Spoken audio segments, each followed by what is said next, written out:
Hi, Ian. The latest is it seems to be a small glimmer of hope, in the sense that a Canadian aircraft, we talked yesterday about how they were dropping sonar, tracking buoys into the water, and hoping to pick up any kind of noise. Well, a noise has been picked up. We don't know entirely what it is, but it is described as a sort of thumping, thudding sound, which has been speculated that it could be people banging on the submarine.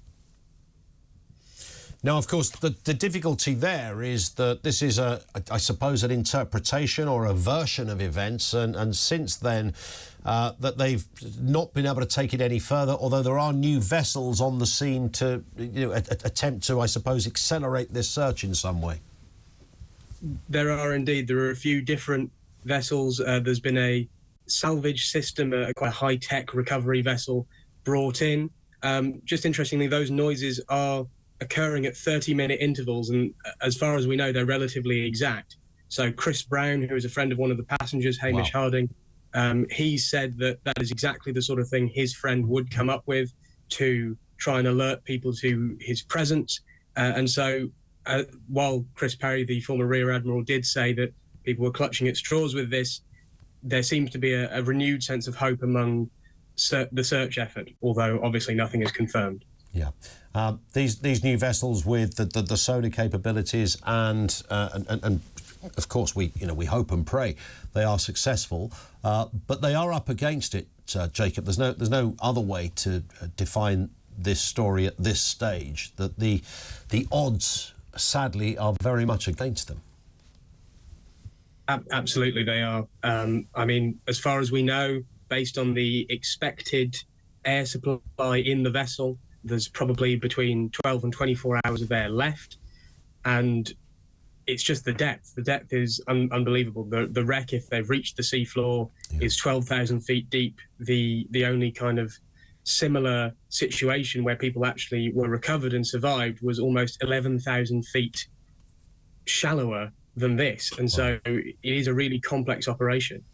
And as we said yesterday, I'm really repeating the same point, Jacob, but, locating it is one thing, but then, even if they do, to be able to bring it back to ground is, I mean, that's a whole other set of complexities, and time simply isn't on their side. Yes, we discussed yesterday the fact that because of the depth, because of the possibility it's become tangled in the wreckage, you can't just send something down and drag this thing up. It weighs over 10 tons. It is while not big for a submarine, it is quite a big craft. And so just to send something down, bring it up, and unbolt it all in time, when depending on how much they're consuming, the passengers are running out of air, it's a very small chance. Yeah. And what do we know about the kind of updates that we've been getting? I mean, are these as and when? Is there a kind of regular timetable to what the US Coast Guards and the like are telling us? It's not seemed particularly regular. It's kind of as they know something new and as they're prepared to put that out, they inform people. There was a sighting of apparently a rectangular vessel in the water, which was then went to be investigated, but then these noises started happening and a ship was diverted. And so it's really just a case of whenever something is known and whenever they've been able to verify some information, they then come out and tell people. And so it's the latest we have, really. Yeah. We will speak again. Jacob, thank you. Jacob Jaffa is the journalist who's covering that story for The Sun. The waiting game, 40 hours of oxygen. Some of this is guesswork, of course. Some of this, just by definition, has to be, best guess scenario, and perhaps, and understandably, peppered with some good old-fashioned optimism.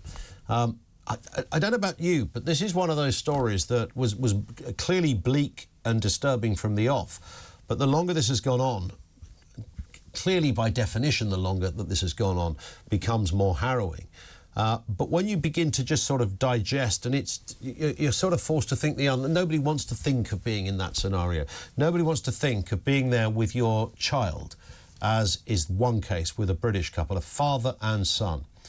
And any parent will tell you, your child is always a baby to you.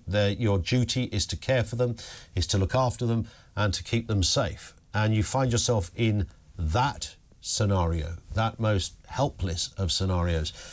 And I think all of us are sort of thinking different elements to this story. And the more you digest it, the more you realise the deep sadness of what is happening here. And we live in hope. We live with just that tiny scintilla of hope. And it doesn't look great.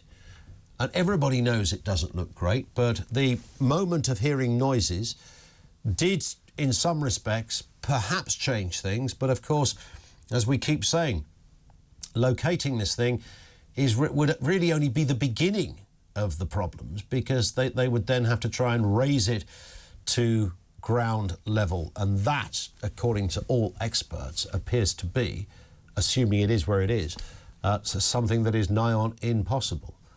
And that would almost compound the disturbing nature of this story, that, yeah, we found it, but we just can't get it. We will watch with interest. We hope, we pray, and there is that moment when you think, yeah, and let's just keep that positive mind.